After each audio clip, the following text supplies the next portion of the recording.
Bonjour et bienvenue dans The Crime Reel.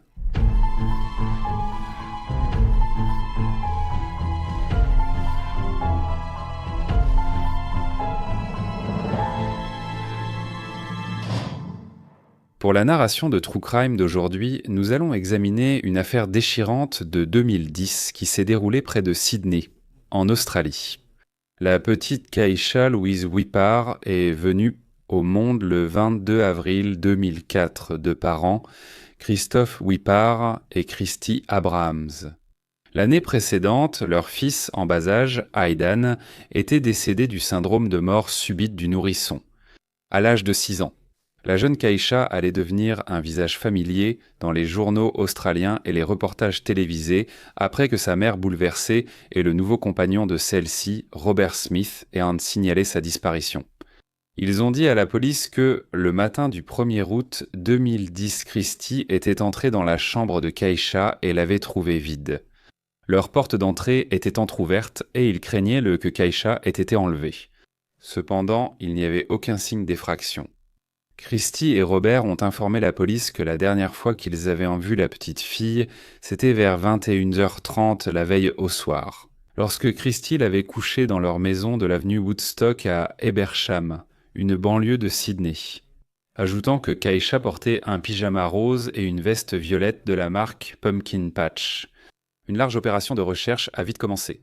La police s'est concentrée sur la zone locale, les agents faisant du porte-à-porte pour recueillir des informations, puis fouillant les jardins des résidents à proximité. Le beau-grand-père de Keisha, Rodney Jones, a supposé que Keisha avait peut-être été enlevée alors qu'elle jouait avec des chats errants qui vivaient près de l'appartement de la famille. Il a dit que Keisha joue toujours avec des chats. Peut-être qu'elle s'était levée pour jouer avec les chats et que quelqu'un l'a attrapée là-bas.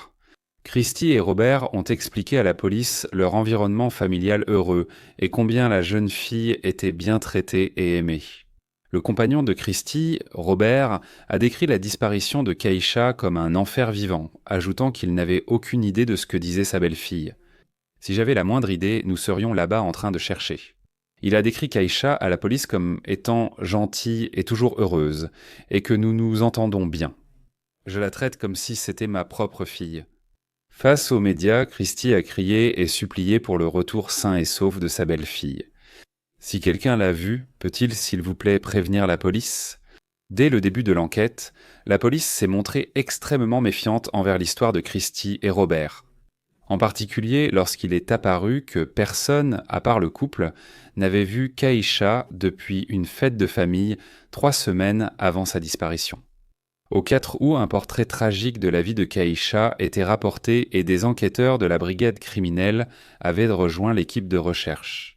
Il est devenu évident que Keisha était connue de nombreux services gouvernementaux, tels que l'éducation et la santé, et que quelque chose n'allait vraiment pas. Keisha n'avait fréquenté l'école que pendant 5 jours au total dans sa courte vie, et lorsqu'elle était tout petite, elle avait été admise dans un hôpital de l'ouest de Sydney avec une grave morsure infligée par Christy. Christy a été condamnée pour coups et blessures ayant entraîné des lésions corporelles et Keisha a été retirée de ses soins pendant 18 mois. Christy a dû suivre un programme de soutien à la parentalité, un cours de gestion de la colère et un accompagnement psychologique qu'elle a entièrement réalisé. Keisha lui a été rendue en décembre 2006. Christy et Robert ont nié toute implication dans la disparition de Keisha. Les agents de la police scientifique sont retournés au domicile familial à la recherche d'indices sur ce qui s'était passé. Le 8 août, 7 jours après la disparition de Keisha, les recherches au sol pour retrouver la jeune fille ont été interrompues, mais l'enquête a continué. Puis, à la fin du mois de janvier 2011, les policiers ont informé le coroner de l'État que Keisha était décédée. Ils avaient écarté la possibilité qu'elle ait été enlevée de chez elle, ou qu'elle se soit égarée et soit tombée entre de mauvaises mains. Toutes les autres théories ayant été écartées, ils étaient certains que sa disparition était un meurtre. C'est une décision difficile et un choix important. Mais nous avons mené 6 mois d'enquête approfondie sur la disparition de cette petite fille. Et c'est là où nous en sommes, a déclaré le chef de l'enquête, l'inspecteur principal Russell Oxford. Finalement, Robert a parlé de son implication à un policier infiltré, déclarant « Je dois avoir la pire des malchances. Et j'étais là, je n'ai rien fait. Mais je suis sur la photo, je fais partie de l'histoire. » Aux premières heures du vendredi 22 avril 2011, ce qui aurait dû être le 7e anniversaire de Keisha. La police a investi une zone près de Stony Creek Road à Shalvey, où ils ont trouvé des restes squelettiques brûlés enterrés dans une tombe peu profonde. Christy et Robert étaient aussi présents sur les lieux et ont été arrêtés et inculpés du meurtre de Keisha. La caution leur a été refusée. Selon leur avocat, Christy était extrêmement bouleversée ce matin-là. Plusieurs habitants de la région s'étaient rassemblés au commissariat pour insulter le couple. Et la police a dû mettre en place des mesures pour contrôler la foule grandissante et l'empêcher de poursuivre le fourgon de police. Lorsque chacun d'eux a comparu devant le tribunal, un tableau bouleversant de la courte vie de Keisha est apparu. Le 16 décembre 2011. Robert a comparu devant le tribunal, où il a été confirmé que l'accusation de meurtre contre lui avait été abandonnée. À la place Wompoch, il a plaidé coupable des chefs d'accusation moindre d'homicide involontaire pour négligence et de complicité après coup de meurtre. De nombreux voisins de Keisha, qui avaient initialement soutenu Christy et Robert lorsque Keisha avait disparu, sont apparus au tribunal vêtus de t-shirts violets, arborant une photo de la jeune fille. En novembre 2012, Christophe Wippart, le père biologique de Keisha, a été retrouvé mort à son domicile. Il n'a jamais su comment les personnes responsables de la mort de sa fille seraient punies. La police n'a pas rouvert les dossiers concernant la mort d'Aiden chez Sid à la suite des événements qui ont conduit à la mort de Keisha. Après avoir conclu son accord de plaidoyer, Robert a été condamné lors d'une audience en février 2013. Robert a déclaré au tribunal qu'il avait entendu un grand bruit provenant de la chambre de Keisha, après avoir appris qu'elle avait été assommée par une personne dont l'identité était alors légalement protégée. Mais nous savons désormais que c'est Christy. Robert a eu amplement l'occasion de demander de l'aide médicale, mais il a plutôt vu l'état de Keisha se détériorer et n'a rien fait. Le procureur de la couronne, Keith Alder, a déclaré que Robert était allé travailler le lendemain, laissant Keisha dans un état comateux. Lorsqu'il est rentré chez lui ce soir-là, la jeune fille était morte. Après la mort de Keisha, Christy et Robert ont mis son corps dans une valise et l'ont laissé dans sa chambre pendant une période pouvant aller jusqu'à 5 jours. Pendant ce temps, Robert parcourait les environs à vélo à la recherche d'un endroit approprié pour l'enterrer. Lorsqu'il a trouvé un endroit à Shalvey, il a préparé une tombe. Le 18 juillet, le duo s'est déguisé et a pris un taxi jusqu'au lieu d'inhumation, transportant le corps de Keisha dans la valise. Un chauffeur de taxi s'est manifesté pour confirmer cela. Robert a aspergé le corps de la jeune fille d'essence et y a mis le feu. Son avocat de la défense, Mark Austin, a déclaré au tribunal que Robert était un homme passif, qui avait été victime de violences physiques et verbales de la part de Christy, ce qui a conduit à des sentiments d'impuissance et à un niveau élevé d'anxiété. Ils ont ajouté que Robert était fondamentalement quelqu'un de réservé par nature et qu'il souffrait d'une faible estime de soi. Ils ont ajouté que l'incapacité de Robert à obtenir une aide médicale peut s'expliquer par ces aspects de sa relation avec Christy. Le 3 mars 2013, la juge Megan Latham a condamné Robert à une peine maximale de 16 ans de prison, avec une période de sûreté de 12 ans, déclarant qu'il avait fait un choix simple et lâche pour protéger ses propres intérêts au détriment de ceux d'un enfant vulnérable. Maintenant, tournons notre attention vers Christy. En mai 2013, elle a reconnu l'homicide involontaire de Keisha dans une tentative d'éviter une accusation de meurtre. La couronne a rejeté cette plaidoirie et a maintenu l'accusation de meurtre. Christy a également demandé à être jugée par un juge seul, au motif qu'il y avait eu une large couverture médiatique avant le procès qui pourrait influencer un jury. Cette demande a également été rejetée. Le 17 juin 2013, le matin où le procès de Christy devait commencer, elle a changé de plaidoyer et a reconnu le meurtre de sa fille de 6 ans. À l'audience de condamnation, il avait été révélé que Keisha avait dit à une assistante sociale que sa mère était responsable, après qu'on l'a interrogée sur une brûlure de cigarette sur son bras. Les voisins et les amis de la famille ont rapporté avoir vu Keisha sursauter, même si sa mère levait simplement la main en parlant, et on notait que Keïcha semblait avoir peur de sa mère. Le profil acide désoxyribonucléique du sang de Keïcha a été retrouvé partout dans l'appartement de sa mère. Et le tribunal a été informé que les violences s'étaient aggravées, en particulier au cours des 18 derniers mois de la vie de Keïcha, bien que l'autopsie n'ait pas permis d'établir la cause exacte du décès. Elle a toutefois révélé que Keïcha avait subi des fractures aux dents. Ceci est cohérent avec un coup reçu lors d'un sport de contact ou avec le fait de sauter d'une hauteur et d'atterrir violemment au sol. Un expert a déclaré que Keïcha avait subi jusqu'à 5 coups récents à la mâchoire peu de temps avant sa mort, ainsi que plusieurs blessures suggérant des agressions répétées dans les semaines et les mois précédents. Ce sont des blessures que l'on ne retrouve que sur les restes de personnes ayant subi de graves agressions physiques. Les preuves sur ces os montrent une nouvelle formation et un épaississement, ce qui est caractéristique des blessures en cours de guérison. Le tribunal a également entendu qu'on pensait que Christie maltraitait et méprisait Keïcha en raison de la ressemblance physique qu'elle avait avec son père biologique. Christie aurait dit à son père qu'elle ferait du mal ou tuerait Keïcha car elle en avait assez d'elle, et qu'elle pissait au lit et foutait le bazar à l'école.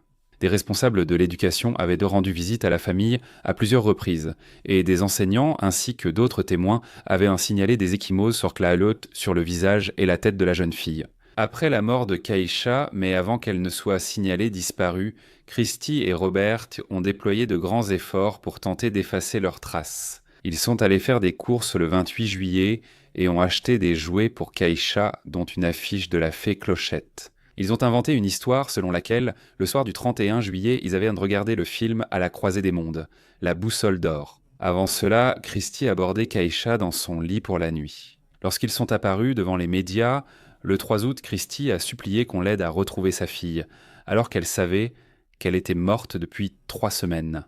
Le tribunal a entendu que la nuit de sa mort, Keïcha s'était disputée avec sa mère au sujet de la mise de son pyjama. Christie a affirmé à la police qu'elle avait seulement poussé Keïcha du pied alors qu'elle était allongée par terre, refusant de mettre son pyjama. Christie a ensuite affirmé que Keïcha avait sauté et s'était cogné la tête contre le lit. Elle a ajouté avoir mis Keïcha sous la douche, précisant qu'elle semblait molle comme de la gelée, mais qu'elle respirait toujours. Elle a dit qu'elle avait trouvé sa fille inconsciente le lendemain. Cependant, cette version des faits était en contradiction avec le niveau des blessures retrouvées sur le corps de Keïcha. La seule fois où Christie a montré de l'émotion face aux preuves, c'est lorsque les détails concernaient sa propre enfance. Elle avait enduré une enfance marquée par les abus, la violence domestique et la négligence, et avait trouvé sa propre mère morte à l'âge de 10 ans. Après cela, elle a été placée dans des familles d'accueil, et enfant, elle a été victime d'intimidation et de propos anti-autochtones. Il a été rapporté qu'elle a un quotient intellectuel inférieur à 70. Dans ses commentaires, le juge a décrit Christie comme ayant vécu une vie troublée au-delà de la compréhension de la plupart des gens et qu'elle était le produit inévitable d'échecs intergénérationnels profondément enracinés. Comme tout le monde le sait, les lourdes responsabilités de la parentalité ne sont pas confiées uniquement à ceux qui sont capables de les assumer. Il a ajouté que Christie était manifestement mal préparée pour ce rôle, et probablement tout aussi incapable de le reconnaître. Il a poursuivi en disant que Christie avait montré des remords et qu'il était peu probable qu'elle récidive, et que son handicap intellectuel ainsi que sa propre expérience de maltraitance durant l'enfance avaient contribué à son crime. Le juge Ian Harrison a poursuivi en déclarant que Christie n'avait pas eu l'intention de tuer Keïcha et qu'il ne pouvait pas non plus être convaincu, au-delà de tout doute raisonnable, que Christie était responsable de toutes les blessures antérieures de Keïcha, à l'exception de la morsure. En 2005, il y a eu des scènes de colère à l'intérieur et à l'extérieur du tribunal lors de l'énoncé de la sentence, des gens criant des insultes à Christie. Elle a été condamnée à une peine pouvant aller jusqu'à 22 ans et demi de prison, avec une période de sûreté de 16 ans en an. Le juge a déclaré que le crime se situait dans la moyenne en termes de gravité, car il s'agissait d'un acte de violence impulsif et incontrôlé. La peine était relativement légère comparée à d'autres sanctions infligées aux mères qui commettent un meurtre. Le juge a indiqué qu'il existait une période standard de non-libération conditionnelle de 25 ans pour le meurtre d'un enfant. Mais il a précisé que d'autres facteurs pouvaient être et ont été pris en compte lors de la détermination de la peine. Christie pourra bénéficier d'une libération conditionnelle en avril 2027. En avril 2023, Robert a obtenu une libération conditionnelle et terminera sa peine en vivant en homme libre, bien que soumis à des conditions de libération conditionnelle très strictes. Pendant sa détention, il a suivi des programmes thérapeutiques, plusieurs programmes éducatifs, s'est comporté de manière appropriée et a occupé divers emplois pendant la majeure partie de son incarcération. Dans seulement 2 ans et demi, il est tout à fait possible que les 2 personnes responsables du meurtre horrible de Keïcha soient toutes les deux labres. Pensez-vous que justice a été rendue? Merci d'ajouter vos réflexions dans la section des commentaires ci-dessous.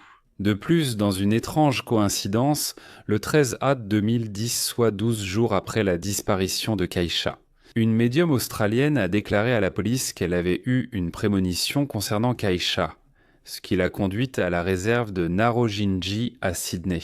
Certaines personnes disent Narrajingi. Ici, la médium a trouvé un torse enveloppé dans du plastique. Bien que cela n'ait aucun rapport avec l'affaire de Keïcha, il est intéressant de noter que cette femme s'est rendue dans cette partie précise du parc. Le torse appartenait à une femme disparue, qui par une autre coïncidence s'appelait aussi Christie. Revenez la semaine prochaine pour entendre les détails de ce crime.